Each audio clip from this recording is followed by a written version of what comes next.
What's up, y'all? Welcome to Conversation Piece with Patrick Armstrong. I am the titular Patrick, and this is a show where we talk about the missing pieces of the conversations we're already having. Shout out to all our returning listeners, and a high five and hello to everybody joining us for the very first time. I appreciate y'all being here with us in 2024. My guest today is a domestic, same-race, baby scoop era adoptee, born and raised in New York and based currently in Los Angeles for the last 30 years. She's also a screenwriter and personal essayist whose writings on adoption and the adoptee experience are some of the most powerful that I have personally ever come across. And therefore, it is my honor and privilege to welcome Mindy Stern to the show. Mindy, thank you so much for joining me. Oh my gosh, Patrick, thank you so much for having me. It is an absolute pleasure. We've been connected on the Instagrams for quite some time, I think. And before we hopped on, you gave me a nice compliment. And now that we are on, I just want to reciprocate all of those compliments back to you.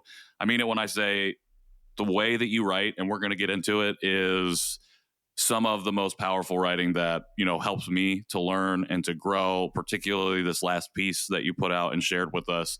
It's incredible to see, and it is a real boon, I think, for our community as a whole. Thank you. You're very, very welcome. As of this recording, you just got back to LA from Budapest. How was your flight, and how are you doing? I'm great. I, maybe a little jet lagged, but I think I'm okay. Flight was long, but, all good, all good. Happy to be back in some warmer weather, but yeah. Do you do well with jet lag? I'm old, so I don't do as well as I used to, but fine. I mean, I think my first night back, I went to sleep at 7:30, and last night I went to sleep at 8:30. All right, so you're slowly building up. Yeah, I may have a different, at 4:30 today, I'll have a different answer for you. But for sure. I appreciate you making the time today. So I gave you a little bit of an intro coming in, but for folks who may not know who you are, who are listening or watching this right now, do you mind sharing a little bit more about yourself? Not at all. So my name is Mindy Stern. I am a writer. I live in Los Angeles. I've been with my husband for 30 years, almost the entire time I've lived in LA, and married for, 27 or something like that of those 30 years. And we have 2 young adult kids, 25 and 23, who are awesome, 3 crazy dogs. And my career, I had a career before writing. I was a clinical social worker, and I worked with children and adolescents and then in geriatrics. But the dream was always to be a writer. And I finally pursued that when I was 40. I was writing like at night when I had this other job, plus, being a mom. And I guess it was meant to be at that time. I had some more things to say than had I actually started writing younger. And that is a benefit of aging. And I started as a screenwriter and had some, little bit of success, a movie on Disney Plus and a web show that was on MGM, and a lot of things that have not been made, but that have been, purchased or optioned. And I started writing personal essays about adoption, I think in like 2017. It's been a minute. And, that just took off. That was never the plan. And it's, my writing, personal essays in general, but my writing about adoption is the most meaningful work. It's the work I'm most proud of. Gives me the most fulfillment. And, connecting with people like you through my writing, and hopefully changing the narrative a little bit through my writing kind of feels like my life's work. I love it. I couldn't be more aligned with that changing the narrative piece. And I feel like, again, I keep praising your writing, but I'm going to continue to do that through the next 45 minutes or so.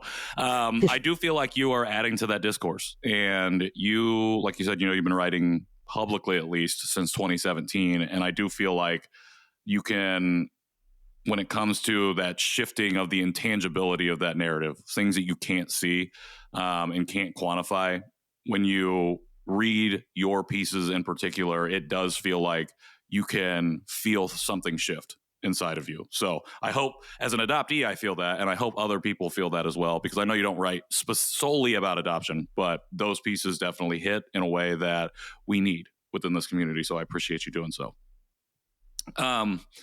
So you have shared that even as a kid, you always knew you were going to do like a search for your first family, which is a potentially crucial part of the adoptee journey if you choose to go down that path. Was this always a part of your identity? Not the search piece, but the adoption, adoptee related aspect of it. Was that always something that you like claimed and leaned into? That's such a good question. I would say yes, it's always been a part of my identity. Obviously, the depth of that has changed over time. But a story I've written about is I was in nursery school, and on the bus, so I was, 5 years old, I told my little nursery school bus buddies that I was better than them because my parents chose me and their parents were forced to keep them. Toxic adoption narrative, number one. And, I learned, I've known that story. Like, I don't necessarily consciously remember it, but my mother was called into the school because, the bus driver is a tiny little preschool in suburban New York. And, this was like, so she lied. And I had kind of been a little bit of a creative storyteller from birth. Always had it. Exactly, right? Because our life is a lie. So we tend to do that pretty well. So the school didn't know. And when confronted, why didn't you tell us? My mom's answer was, I didn't want you to treat her differently. And I learned that piece. I think, within the last several years, I asked her, like, well, why didn't you tell them? These things that kind of like I re-examined over time. Sure. And I didn't want them to treat you differently, is what she said. And, that really has stayed with me because I, from a young age, was always like, I'm adopted. Well, I'm adopted. Like, in many respects. So I kind of, it was like a badge I wore proudly, and had a very strong imaginary connection to my birth mother. I had been told that I was kept by her for the first 3 months of my life. So for me, that story, was she loved me. She gave me away because she loved me. It's like the story is infused with all that stuff that we're all told, right? Like, she loved you so much, she gave you away. The script, adoption narrative. The script that we were handed once we were adopted. Exactly. Yeah. So I never saw it as consciously, not as like a bad thing, something not to tell people, at least younger. That changes for a period of time. But yeah, it was always part of my identity. I like that you put your mom on not on blast, but like put her up against the wall a little bit, just as a preschooler already going around and parroting the dominant narrative of adoption. But then she's also kind of a little withholding of it in a way. It's kind of like it's a perpendicular situation, sort of. 100%. And I think that's really well said. And I do put her on blast often, as anyone who reads my work knows. So yeah, I probably started then. But I even, as a teenager, which also this is not a unique story, some 16-year-old fight saying, you can't tell me what to do. You're not my real mother. Like, so my story is dotted with this contradiction of being like proud, but then also kind of broken by it, right? Like, I don't know if I ever said this to my mom, but definitely thought it, and definitely have heard people be like, you're not my real mom when you're a teenager, because you're also a teenager. And it's like, this is the way that you act, I guess, according to society. But was that also fueled by this idea that, oh, I'm adopted and now my thoughts about this part of myself has shifted? Sure. And I think it's probably, the answer is yes. And I think some of it is, like stereotypical defiant adolescent behavior. But I think there's also, which is different for adoptees, is, you're going through the natural separation process anyway, right? Like, that's the developmental stage. So you're supposed to be pushing back and doing that. And sure, that's like a hook we can hang something on as adoptees. If we're not adopted, you find something else to hang it on. But I think what makes it different and atypical is that we are, I think for many of us, and for why for so many adoptees, adolescence is so rough and kind of the beginning of a lot of roughness, is that we're separating, but there's not really an anchor to hold us. Like Sure. there's not a tether, Right. right? And so I think for me, it was just that much harder because I started to feel angry. I started to feel I was angry. And I didn't have a place for that because who was I really angry with? Everyone? Right. Yeah. How are you? It's like, how do I articulate this? I don't have the language and I don't have even the Right. foundation to base it in. Exactly. Were you writing about any of this at this time? I was writing. I had a lot of journals, some really cheesy Cosmo-inspired poetry. I'm here There for was it. this like fantasy mother thing. I don't have any of it. I wish I did, but but it was there. Like the writing about this was always there. And then I do have my journals from college. And what's incredible, I recently reread them. I didn't realize in like a stack of journals that I've put away, I didn't realize that some of them went that far back. I thought they were actually only from when I got to LA. And I was writing pretty much the same thing. Like I was writing about grief. I was writing about not fitting in. I was writing about, journaling, not publicly writing, about wanting to find her, about thinking, that she kind of held the answers to, that maybe I would stop being in pain if I found her. What was it like to see those and go back through those journals? Are there any things that like really stuck out to you outside of just like, oh, the core of what I'll be talking about now was already here? Well, that stood out the most. Yes. Like, wow, I was already tuned in, like, even though I didn't realize it. But what stood out more, I think was just how much pain I was in and just how much that was related to adoption. Like this sense of the damage the cleavage did, right? Like what that meant. I was not, my adoptive mother and I are not a fit on almost every level. And I think I longed, I think she, I now have language for, I think, some of the ways that she felt about me.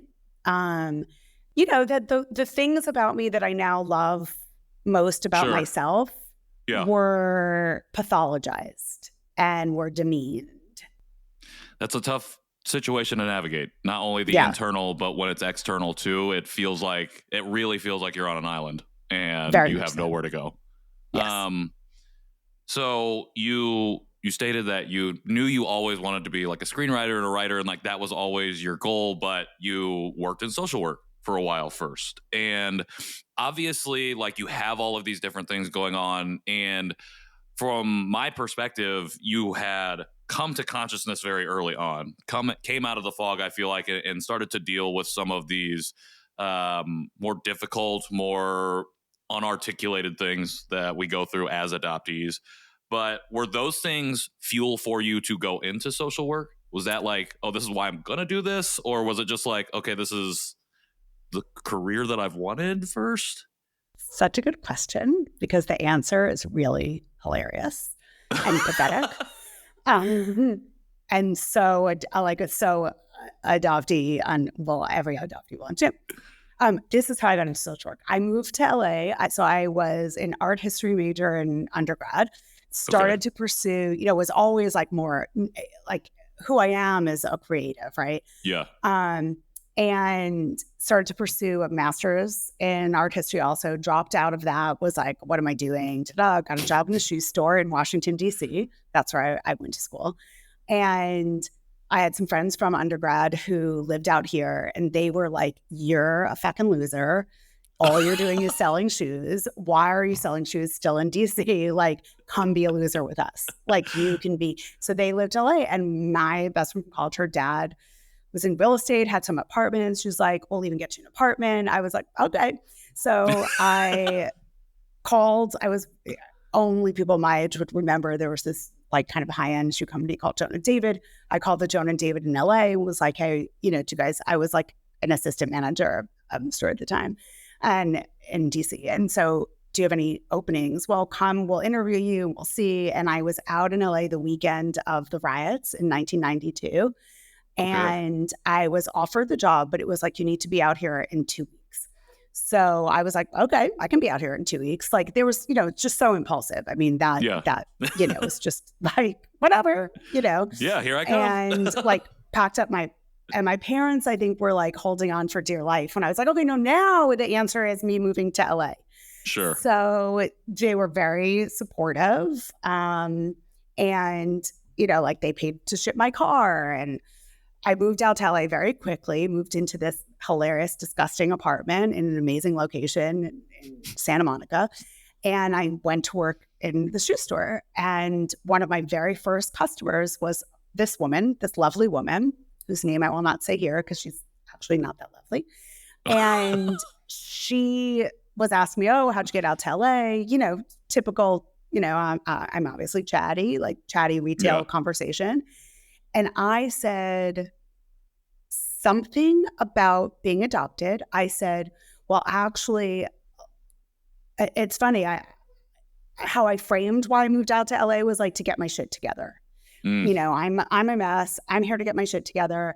I'm adopted, and I'm actually hoping to find an adoptee, like a therapist who specializes in adoption. Oh, interesting. And she said, I'm adopted, and I'm a therapist who specializes in adoption.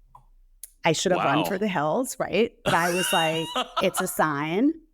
Right. And I got into she was a clinical social worker who went to USC. And I think part of, as adoptees, especially, we don't know who we look like. We don't know where we're from. We have like no mirroring of any sort. Right. And also just side note, I was raised to be the good Jewish girl, which social work is like a very good Jewish girl career. And Joyce is the therapist's name. I'll just say that. And so I got into therapy with Joyce, and I was desperately seeking this idealized mother figure. And I looked for it sometimes in toxic. I found it in friendships that were toxic. I found it in, I was just desperately like, find that mother who is going to take care of me and love me and be like me in the way that I need. Yep. And Joyce became that person. And so that is why I got my master's in social work, was because I wanted to be like Joyce. It's interesting how those small interactions like can lead to really potentially life-changing situations. Yep. And that story reminds me so much of my own initial interactions with other adoptees, specifically Korean adoptees. And it's unfortunately it was great, but also not so great. And like that, like those initial interactions, those first like 4 or 5 months, if I wasn't doing podcasting, if I wasn't doing the John Chi Show, I don't know that I would still be in this community, because it ended up not being what I thought I needed.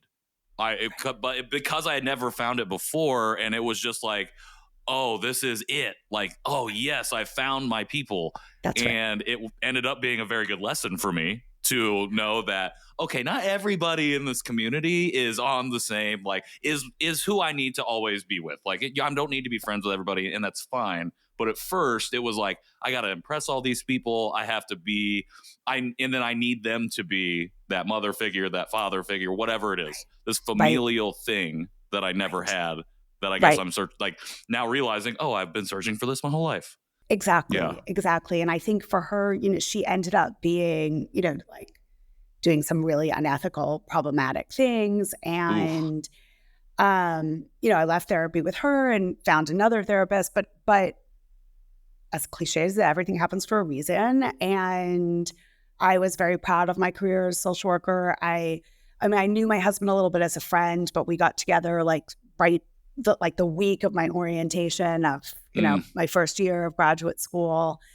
And the work I did, because you're required when you're in a clinical social work program, you're required to be in therapy. And so a lot of the work I did on myself at that time was just, so essential. And also I was learning all the attachment theory stuff. I mean, there's so much that ends up being healing for me in that experience. Sure. Because it wasn't just the therapy I was doing, but and even Joyce and her, some of her damaging stuff ended up being grist for the mill. I could then work straight with another therapist and really look at what I was looking for. But my path is riddled with, women that I idealized, where I did not use any kind of, there are no breaks, let's just say. Sure. I love you, you're perfect. Yes. Oh my God, one friend, even ironically, her mother is an adoptee, I remember. But, when my adoptive father passed away, I got some money and I wanted to buy myself a car because I drove this old Volkswagen that didn't have lap belts. It didn't shoulder belts with no lap belts. And it was always this joke. My friends were we're not getting into a fucking car, but we're going to slide right out. And so when I got that money, I wanted to buy a new car, but I didn't go around and look for new cars. Right. This one idealized friend, I just got the same car as her. Then there's another idealized, so it took me a long time to look at that and be oh, I see what I was doing. But being, the years as a social worker served me in that way. It helped me grow as a human tremendously. And of course, now as a writer, because I have a deeper understanding of how we humans work, and how I work. Yeah. What was your writing like at that time? How did you, obviously you're learning so much, not only about yourself, but about this whole experience. How did that shift what you were putting on the page and in your journals? Because I feel like you can see a lot of that surface now in the articles that you write publicly about adoption. Yeah. I think interestingly, it kind of goes dormant for a couple of years. I mean, probably my papers were, I don't know if that anything about adoption was, I can't remember if anything about adoption came into kind of papers I wrote about attachment theory. I mean, it should have, one would think. I'm not sure it did. Well, it makes sense. But yeah, exactly. I think more, I was falling in love. I was occupied with other things. Sure. And I think that, I did actually, let me just back up for a second. Probably now that I say this, why it went dormant in those years. I was adopted in New York, sealed records, and I did shortly before moving to LA, I applied for what's called non-identifying information. That's all I was entitled to get. And I then moved to LA, and that envelope arrived. Maybe I was living in LA for 3 months, 4 months. So I was pretty new to LA when my non-identifying information came. Okay. And so it was the first time I saw she had brown hair and, green eyes, and she was 5'5". Whom I had never thought about as anything more than a donor, Right. Was also brown hair and blue eyes, and he was interested in the Peace Corps. And so for me, I always had this, kind of lefty, social justice part of me. And it was so satisfying. It said they broke up before she knew she was pregnant. He didn't know. I think it buoyed me for several years. But it also is, tremendously overwhelming, right? It's the fantasy, that little piece was so much that I could not, it was on hold then. It was like put away, that envelope was tucked in my journal. And I think that it all just went Yeah. for many years. Sure. I really appreciate you sharing that, because I think when we think about this journey and getting any kind of information, a lot of people, just even adoptees, can feel like, when I have the information, that's like, okay, now I'm going to keep going. Like, I'm going to keep going and keep going. And I've had enough conversations with folks to realize that for a lot of us, it ends up being kind of this, okay, let me pump the brakes, because I am now seeing, even on paper, information that I thought I would never have. And even if it's not like contradicting the story that you've always been told, it still is, it does something in your brain, I think, that makes you feel like, I don't know, it's just like, it doesn't feel like a barrier, like an old barrier, like it feels like almost like a new barrier in a way. I think it creates so much vulnerability. Sure. Yeah. And I think you just, because for every piece of information you have, it's more real. Right. Like, Yes. and the more real it is, the more the facade starts to fall, right? Yes. Exactly. And so I think, and now, because now I'm in reunion with my father, now I found everyone, I can look back at that moment and understand it even better, because it's like, yeah, no, it fucks you up a little bit. Yeah. It's gratifying and fulfilling, right. and also earth-shattering. Yeah, it's like, yes, I have this, and also like, okay, wait, everything around me is inside of me, maybe, is now fallen back apart. Everything that I put together has now like crumbled and cracked a little bit. Let me take a beat. Let me get back to this. Okay, so you mentioned that you found everyone now. You are in reunion with your first father. I heard on a podcast that you did that particular thing happened very quickly, if I'm remembering correctly. You took a DNA test on Ancestry and met a first cousin, and then that very quickly led to something else? No, my DNA was up for several years before the first cousin hit. Gotcha. And I had after I found my first mother, and she had already died, and I had connected with her mother, who had, given me her husband's name, which ends up my birth mother's husband's name. That ends up being a really important breadcrumb. I eventually reach out to him a couple of years later, and he gets me in touch with some of my birth mother's friends. And Gotcha. so they put me in touch with some other people. And then no one knows anything about who my father is. Like, no one has even any idea. Gotcha. And then I once, probably a little wine fueled night, my husband was probably out of town, kids were probably asleep, I decided to set up a classmates.com page as my birth mother. Interesting. Not as myself. So her name was Gloria Gerwin, and I knew she had gone to UNC Chapel Hill, and I thought I was correct on the year. And so I just set up a page as her and did not tell anyone I did that, kind of forgot about it.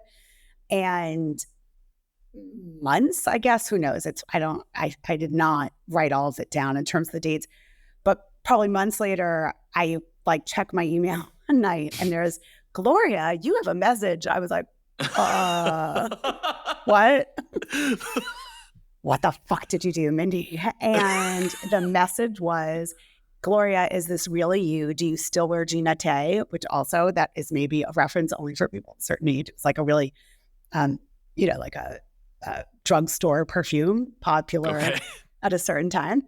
And do you still wear Gina Tay? I would love to connect with you. It's Kay. I'm so glad I found you. So I then had to respond to this Kay Campbell and decide how I was going to respond. And I remember calling my husband in and being like, okay, listen, I didn't tell you I did this, but now I have a really big fucking problem. As I said, you'll see the through line for me is impulsivity. Sure. So same thing, didn't think any of it through. And I just, responded with I'm so sorry, I was duplicitous. This is who I really am. This is what I'm looking for. I'm desperate to find my father. I just medical information, whatever. It said they did it in college. If you can like forgive, she died. I'm so sorry to have to tell you this. Turns out she was a social worker, and she was amazing. And she got all their friends from freshman and sophomore year. She had lost touch with Gloria after sophomore year. They rallied around me, this group of Southern women.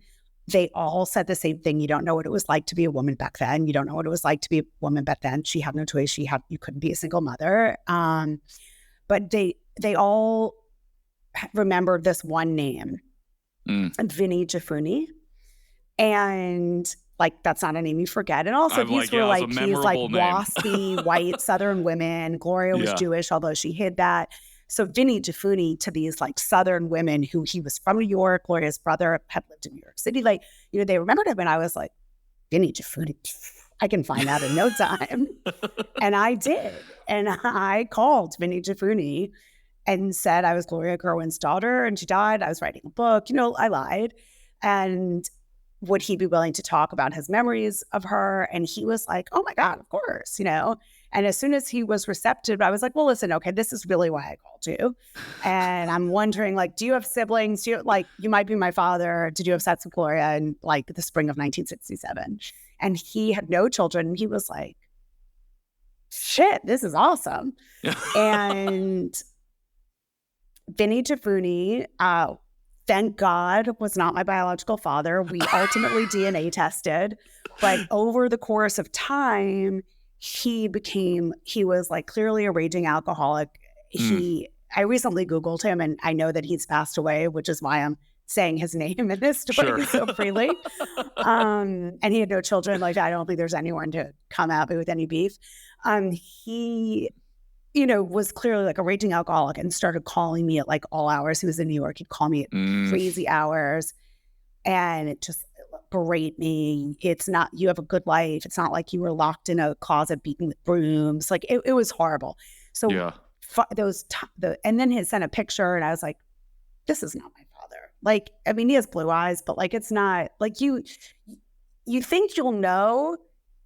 And sometimes you do and sometimes you don't. And I was just like, and showing it to my husband, friends, like, do you think at this? And everyone was like, no way. Like, and mind you, at this point, I did already have one picture of Gloria. So, I knew that I looked like her. Anyway, it wasn't Vinnie Jafuni. So then I stopped. I was like, I can't put myself through this anymore. I'm not doing this. I'm done. I have a great life. Like, just be satisfied with what you know.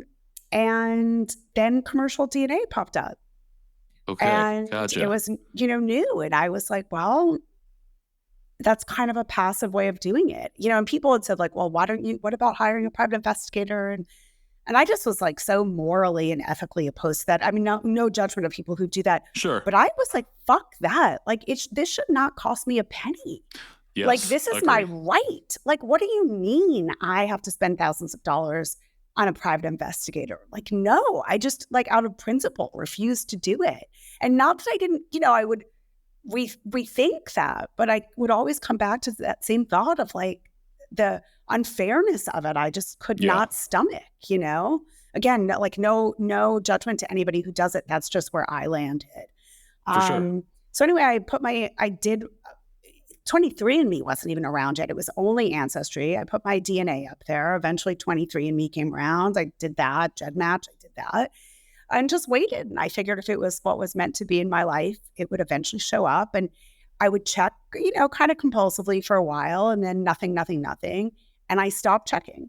And then one morning, April 2018, I got like a promotional email from them, from Ancestry. And I was like, wow, like, when's the last time I checked my Ancestry account? And I checked it. It was, I think, April 23rd, 2018. And there was a first cousin match, and it was a somewhat unusual last name. And I Googled him, the first cousin, Henry Minus was his name, and found his Facebook was public. And I started like looking for a face that would maybe look familiar or a man that was older. Didn't find anything, but I noticed that all the Minuses, that's the last name, were in Savannah. And so then I Googled Minus Family Savannah, and it was like a bonanza, a lottery win, because the Minuses are the very first settlers of Savannah, Georgia. And they were Jews. And so there's tremendous amount of information about them on the internet. And I then, one of the pages that I found was like a horizontal family tree. And I was looking for someone born in, assuming the information was true, I was looking for someone born in 1945. And I found someone born in 1945. And, you know, it just didn't take me too long from there. So from it was fast. From waking up and logging on to finding him was 2 hours. Wow. Okay. So I didn't want to apologize. I'm like, okay, I got the story completely wrong. It's just that I only had the very tiny end bit of the story. Yeah, no, that's okay. Don't apologize, because also, you know, I don't really know how much I've like fully ever talked about. I don't think I've really even I don't think I've ever written the Vinny Jafuni story. Well, I appreciate you sharing that here. So here we are. Shout out to not being related to Vinny Jafuni. Yes, for kickstarting some of these things. Wow. Thank you so much for sharing that. That is wild. Shout out to Kay and the women who helped you kind of find your way along this path and being able to get to where you found yourself in 2018. Do you remember what your first like thought or reaction was to finding him on the family tree? Yeah, I mean, like crazy heart racing, adrenaline, you know, texting my friends. And I remember my daughter was home from school. She had slept at a friend's. My son was at Coachella. My husband was somewhere. So I was alone in the house, and like, oh my God, and like giving like, you know, these insane real-time updates. And then finding his picture on the internet. And like, you know, any doubt I had was, I mean, I knew I'd found him, but then I saw the picture. Yeah. Right. And I have a friend who's a private investigator, and I called her and I started telling her, and I remember at some point, like 30 seconds and not long in, she goes, stop there. I would have told, if you would have called me, I would have told you had him 10 minutes ago, kind of thing, you know, like, yes, it's him. Like, yeah. And I, you know, I had two half sisters. I have two half sisters, and one of them is on Facebook. And I once I found her name, and I sort of actually, I think I ended up finding like her husband's profile before I found hers. And I look like twins with her, even though we only share a father. Wow. And I am 15 years older than her, something like that. It was like breathtaking. It was breathtaking. And I was very, you know, like we talked about what it feels like you get these breadcrumbs, right? And some people are able to just like mow ahead, and some people need to stop, and it takes years. Yeah. And I think the stopping with each piece of information is the more common, a little bit more common version, because I think the digestion process is so intense and overwhelming. Yeah.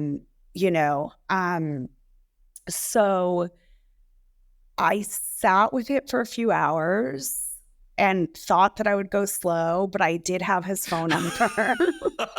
That's not very long. No. And also I remember maybe my husband was home, maybe my daughter was back home. People had returned to this house, and I was like, I can't tell anyone I'm doing this, because they were all like, take a day, please take a day. And I was like, hi, how minus? This is. And I called him. I remember hiding in my bedroom closet, and he didn't answer, and leaving him a voicemail saying, I was Gloria Gerwin's daughter. She passed away. I was writing a book about her. I I found his name in her papers from college. If he remembered her, would he call me back and be willing to speak about her? And I, of course, didn't think he would call me back. The next day, I reached out to my half-sisters. That was immediate. And I remember I had a script. I had a company that had been optioned by a company at Warner Brothers. And I had a bad cold. I had this really important development meeting at Warner Brothers. And I was also waiting to see if these people would reach back out to me. And I was so grateful in the meeting. I couldn't have my phone on me. I had to try to focus through the Sudafed on my work. And finally, after like a 2-hour meeting, walking back out to my car, looking at my phone, and my sisters had emailed me back. So that day was spent connecting with them and pictures. And it turns out our father was going to be going down. He was retired and lived on Cape Cod, but they lived in North Carolina. He was going to be visiting them.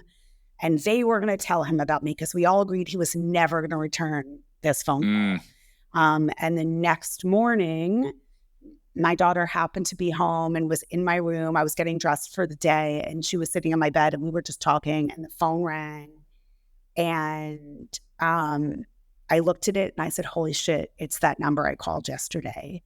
And my daughter picked up her phone and recorded it on video, which is an astounding thing to have. Yeah. And he initially was like, oh, of course I remember Gloria. And in the video, you see me go like this because I know that it must be him. And then I tell him, and then, goes a little differently. And it just was, he was in shock. Obviously, I said, I know you don't know about me. I don't want anything. And it was I asked him about the Peace Corps. Yes, he had gone to the Peace Corps. It was very cordial, awkward, bizarre, as weird as you think it was. It was. That plus 10, probably. Exactly. And then I told him that I had reached out to his daughters, and he was not happy about that. And he got real angry. My daughter actually stops recording. Let's keep the fairy tale alive. Yeah. And I was really proud of myself. I stood my ground, which this is like this lesson for every adoptee. I learned from that moment, every adoptee who goes through this experience, as so many of us do, where I said, no, like, I'm sorry that, yes, it was impulsive. Yes, I could have waited for you to call me back and give it more time. That is fair. Right. But I will not accept the charge that it was not my right to reach out to them. This is my story. They are my sisters. I refuse to be a secret. I'm a human being, and I am a human being first. And I deserve and am allowed to tell whoever I want to tell. And I stood in that space. And, Patrick, had I found him 20 years, 10 years, maybe even 5 years before, I would not have had the wherewithal, the courage to stay in that truth. And I probably would have crumbled a little bit and begged for forgiveness. And I didn't. I said I was sorry. I understood why I was upsetting to him. But I didn't cower, and I didn't grovel. And I hung up, and I probably cried a little bit. But I think I was more just like trying to breathe and say, you did what was right for you. Yeah, tears of relief, almost, I'm sure. Just being able to do that. Pride. I think so. Very proud. Yeah, very, very proud of standing in that place. And then, I went out and I did some errands. I remember running into a friend in the market who was talking about all this other stuff. And I was like, Sure. Yep. I was in fucking shock and trying to just go about my day like a normal human being. And I had I driving to my next errand, and he called me back, and I started to cry when I answered the phone. I was so scared. And he said, it's Almina Skin. And I said, oh, and he said, I'm really sorry. I'm really happy you found me. And I spoke to my daughters, and they told me how great you are. And they sent the pictures, and I can't believe how much you look like us. And I'm sorry for what I said. And I, said, I'm sorry, I didn't wait. And he said, no, you're right. Like, you did the right thing. And Hell yeah. I was like, yeah, I did. And we were on the phone for about 2 hours. And the end of it was, to be continued, which we joke because that's kind of our line still, to be continued. And then, over the course of the next 2 weeks or so, there were lots of conversations. And I remember he called me. That was a Tuesday, I believe. And we set up a call for Friday. He said, can I talk to you tomorrow? Yes. Okay. Or even that morning. And he said, I want to clarify something for you. You said, because on the non-identifying information, it said that both of his parents were professors. And that was one of the ways that made it easier to find him too, was that his mother was a professor. And in the 60s, there weren't a lot of female professors, right? So that also made the Google search, once I had the name, fruitful. And he said, but my father wasn't a professor. My father was a writer. Wow. And not only was his father, my grandfather, a writer, he was a screenwriter.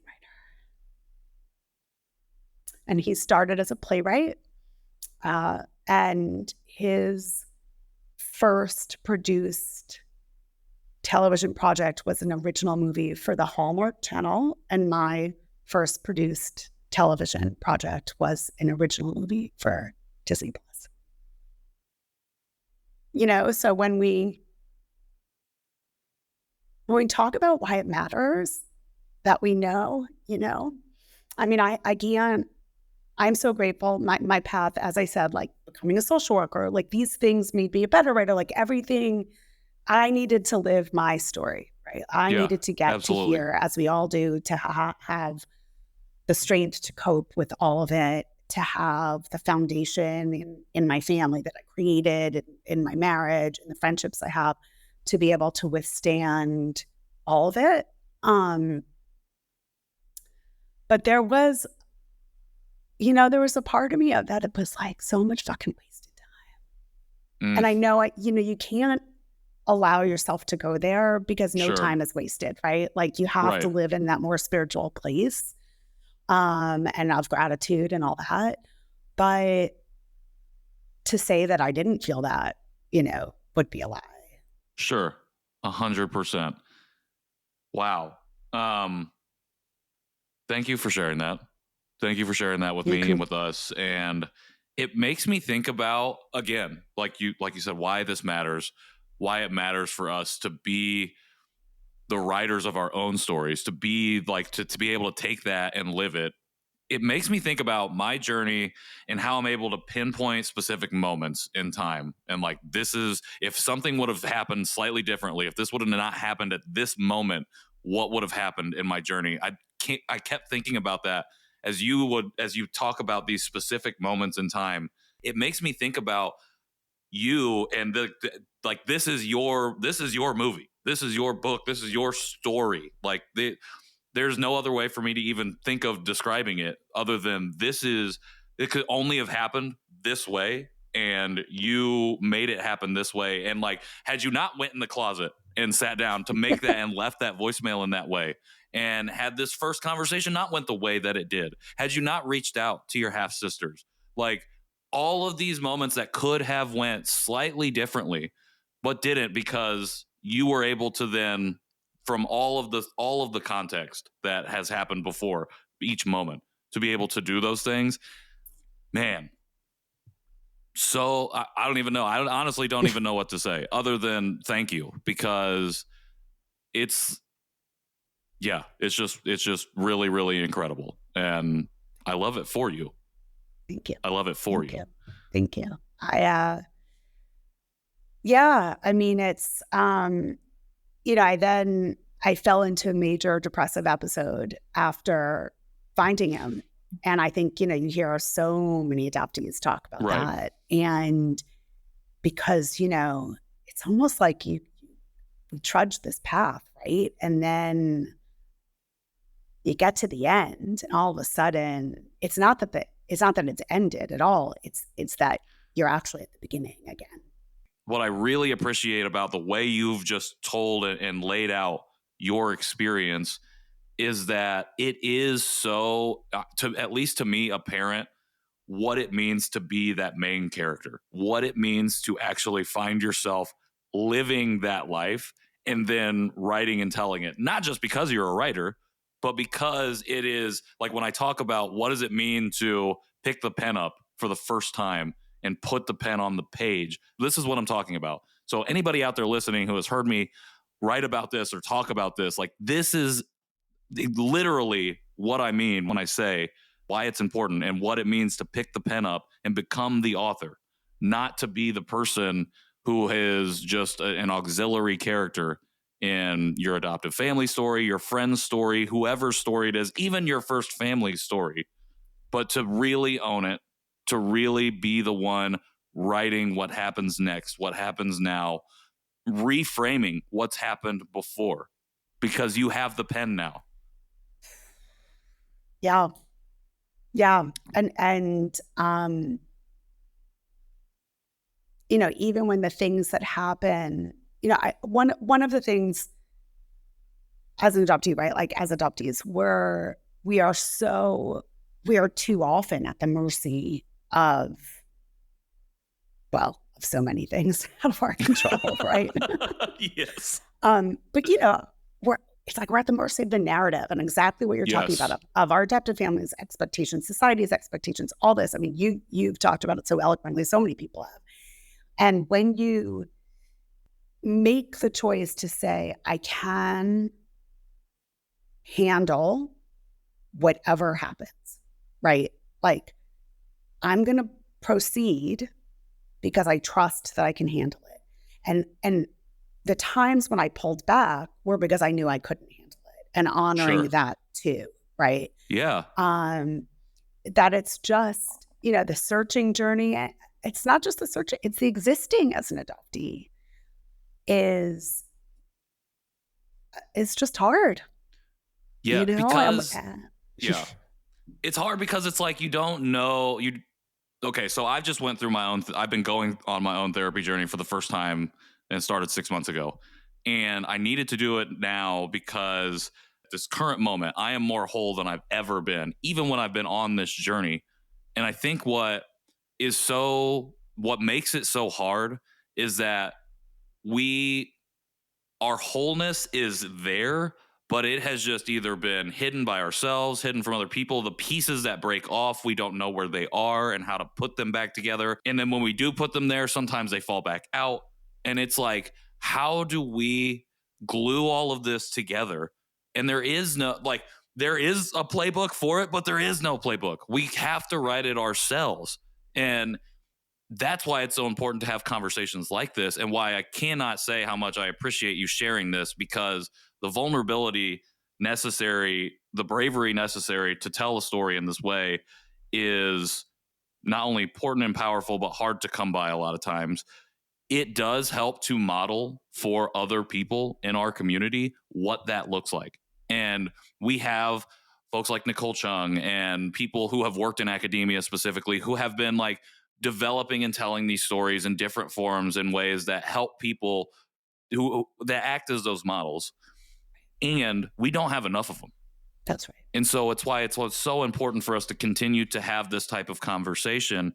And again, I probably said the word appreciate like 100 times in the last 10 minutes, but like I cannot appreciate you enough for doing so here on this platform in this way, because it is just so profound and powerful to me to hear you, and such a privilege. I want to say that actually, it's a privilege to hear you share that with me.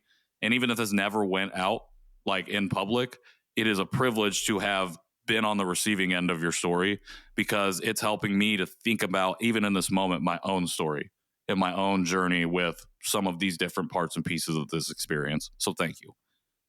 You're so welcome. And I feel that reading always your awesome Instagram posts, like, and seeing your journey, witnessing it, and being very honored to witness it, that your vulnerability. Don't undersell yourself, Mr. Armstrong. I Your appreciate that. vulnerability is so deeply impactful also. And to me, and I'm, an OG at this point. I mean, I'm so much older than so many of you guys. And I'm just learning so much from all of you too. Well, I appreciate that. As we move to the end here, I want to touch on a piece that you just released, and maybe this is getting back into that vulnerable space a little bit, but it's titled My Dead Mother and Me. It's infused with like love and grief and pain and power and softness. It's really hard to describe. When I was trying to write the words to describe what I felt after reading it, it was hard. I was just writing words. I'm like, I don't know what any of this means, but I feel it in my bones. Like, these are the things that I feel when I'm reading this. It's placed within a backdrop of a lot of different things: birthdays, death days, reunion, identity, genocide, war, really terrible things, the present, the past, and potentially looking ahead at the future, and like literally internally in your body. Like, there's a whole bunch of backdrops to this. It seems really obvious having listed all those things out, and for anybody that's read it, but what made this the right time for this piece to bloom, to find its way into the public? Because I feel like it's something you could have held to yourself, but it's something that you've allowed us to, you shared with us, you've given us permission to enter into. What made now the right time for that? Well, first of all, thank you for all those kind words. I had attended an event, an adoptee event, and was speaking with an adoptee, transracial adoptee, and somehow in the conversation, it was issues of current war in Gaza, what it is to be an anti-Zionist Jew, whatever language you want to call it, someone who's deeply opposed to this war, came up in this conversation.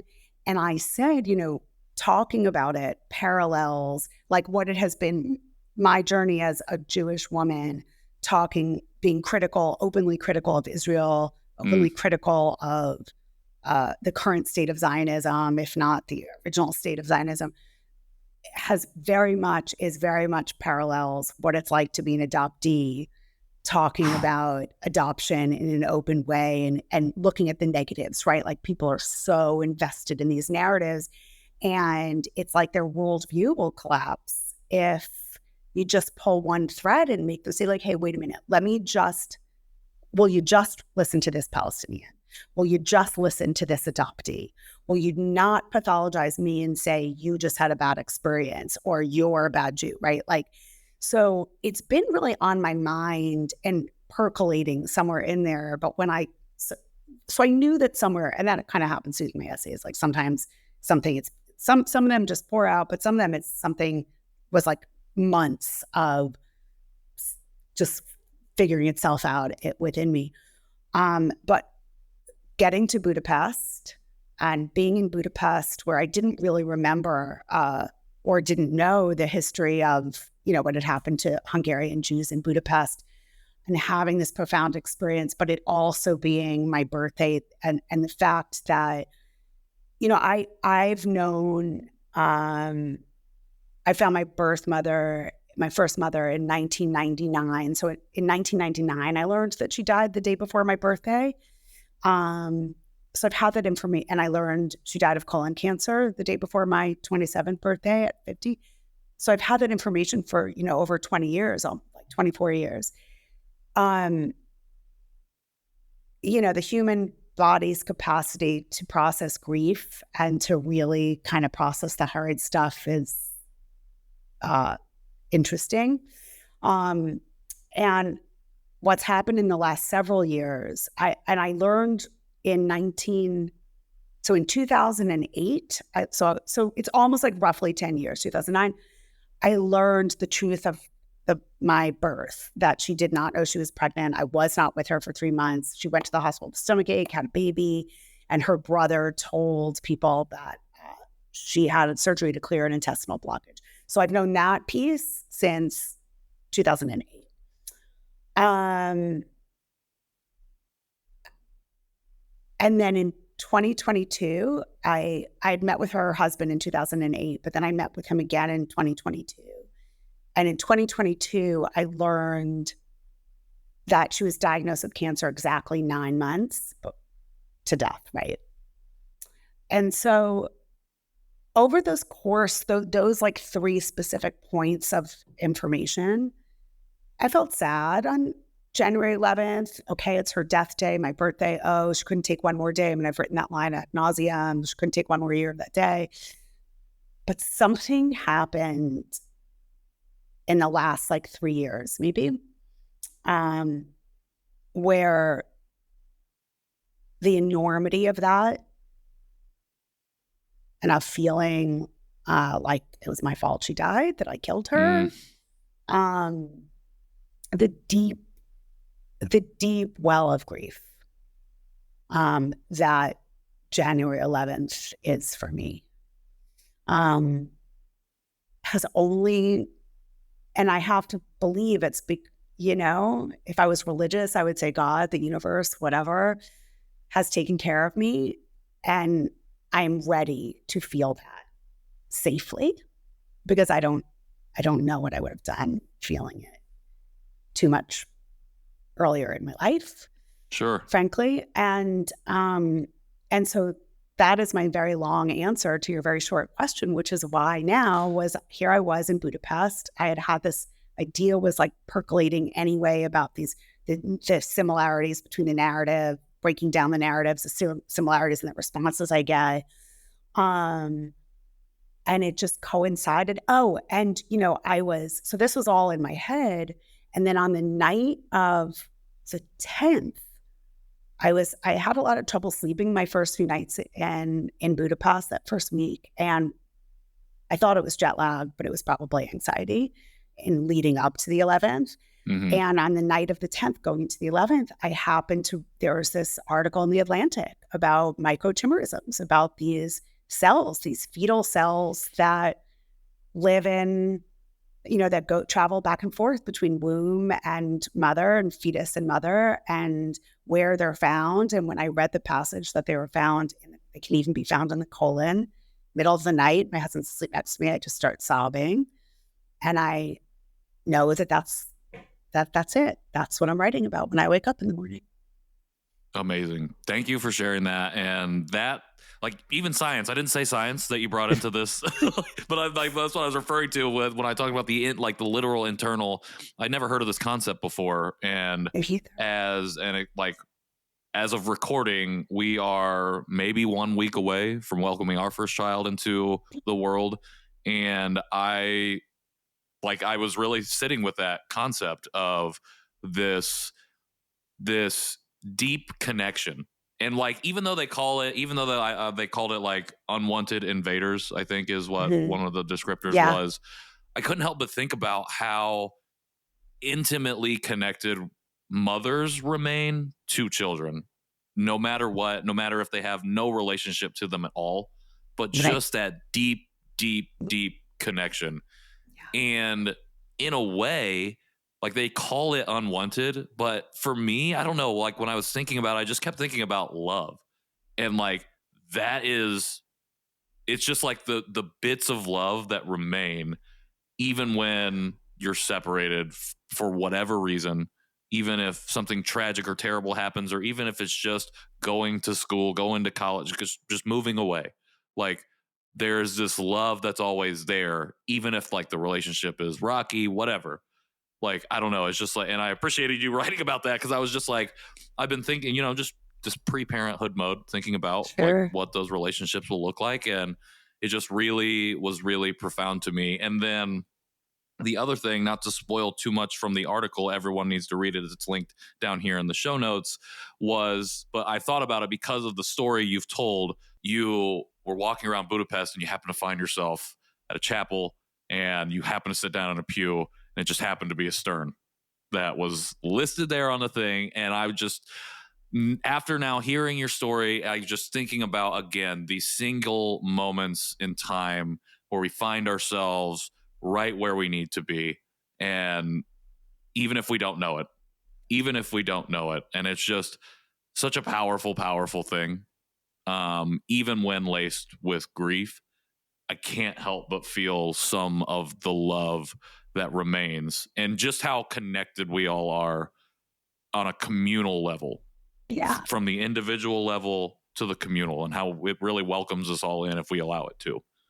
Yeah, So I totally. And appreciate it. I think that, that's, if we can remember that, oh, maybe the Yeah. world would be a little bit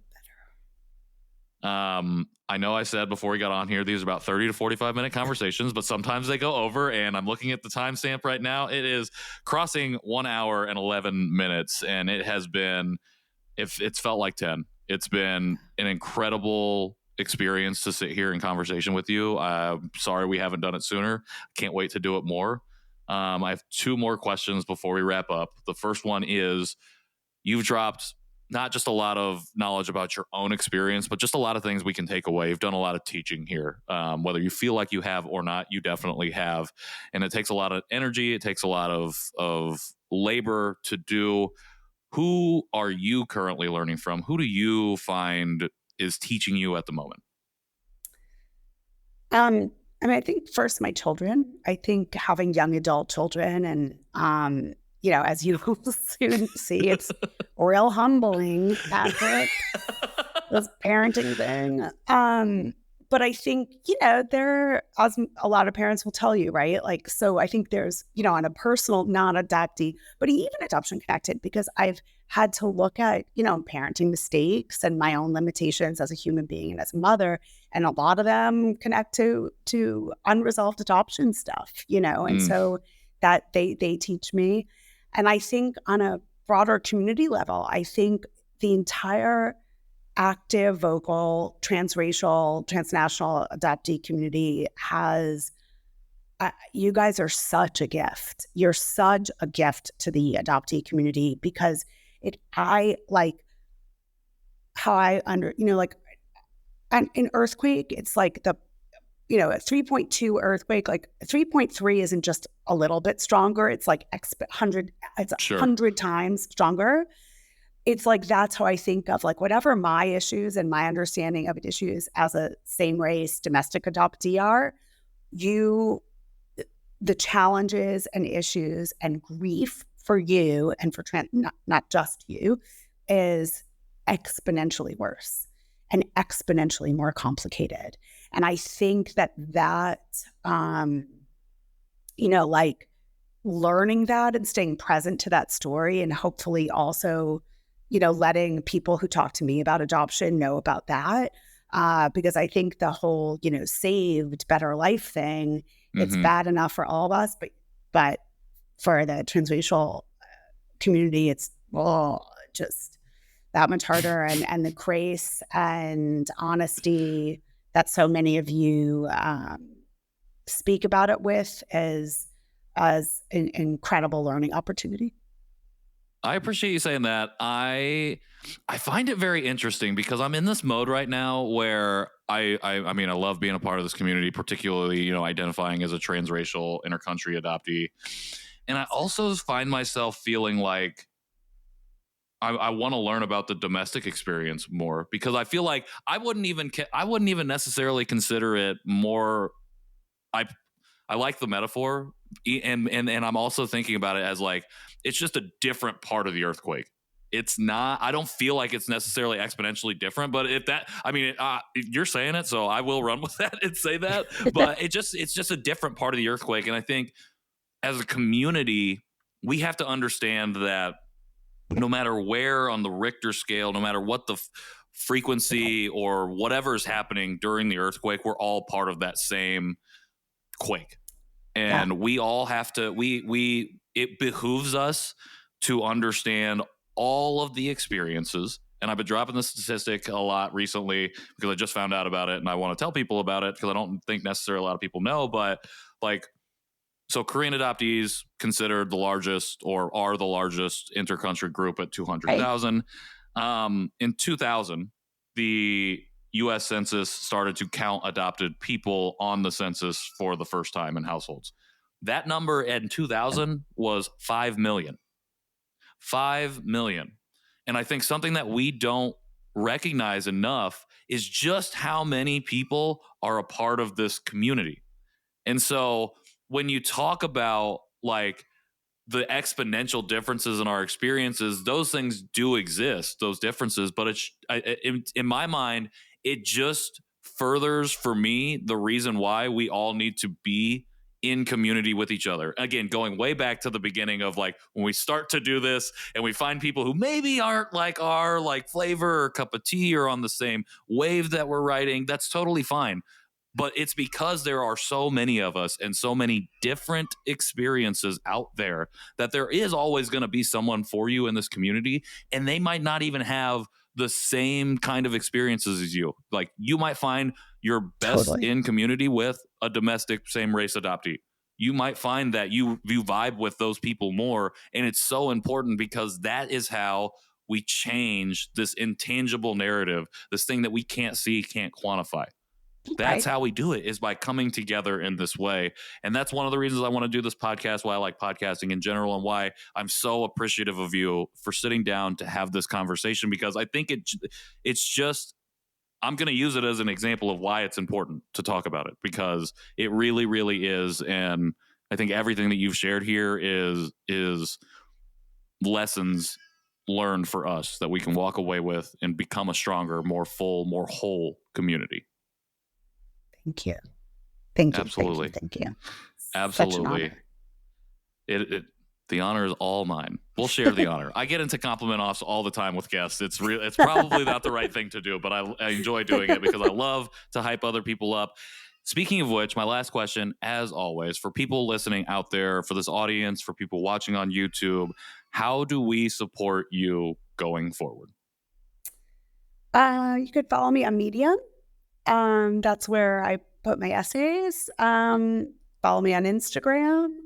And I think, engage in conversation. If you see a post, let's chat. I think that's all. I mean, I know, Medium requires a membership. If somebody is not a Medium member and is interested in reading one of my essays, please reach out to me, DM me, and I will send you the friend link. I don't automatically put the friend link up because it is a way I earn a living. Yeah.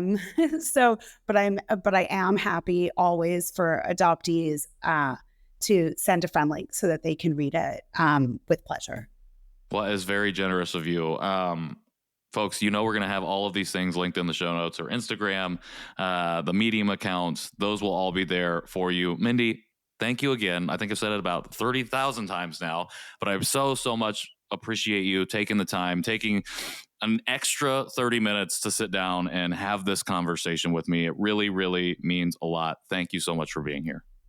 Thank you so much for having me. This is absolutely amazing. Absolutely. Everybody else, new episodes of this show drop every Tuesday wherever you get your podcasts, as well as on YouTube. If you want to support us, leave us a rating or review on any of those platforms. And you can also follow us on Instagram at Conversation Pod Piece. Lastly, make sure you subscribe to the newsletter. Conversation Piece, the newsletter, comes out every Mondays. Paid subscribers get exclusive access to our companion show, Conversation Notes, every Wednesday. That comes out, as well as the poetry series, A Word. I guarantee the episode following this one is going to have a lot of things to unpack. So make sure, if you want to listen to that, you upgrade that Substack account. And I appreciate everybody who's been following me over there as well. We got a lot of great content and more great conversations coming up very, very soon. And I cannot wait to share it all with you. But until then, I've been the titular Patrick. This has been Conversation Piece. See y'all soon.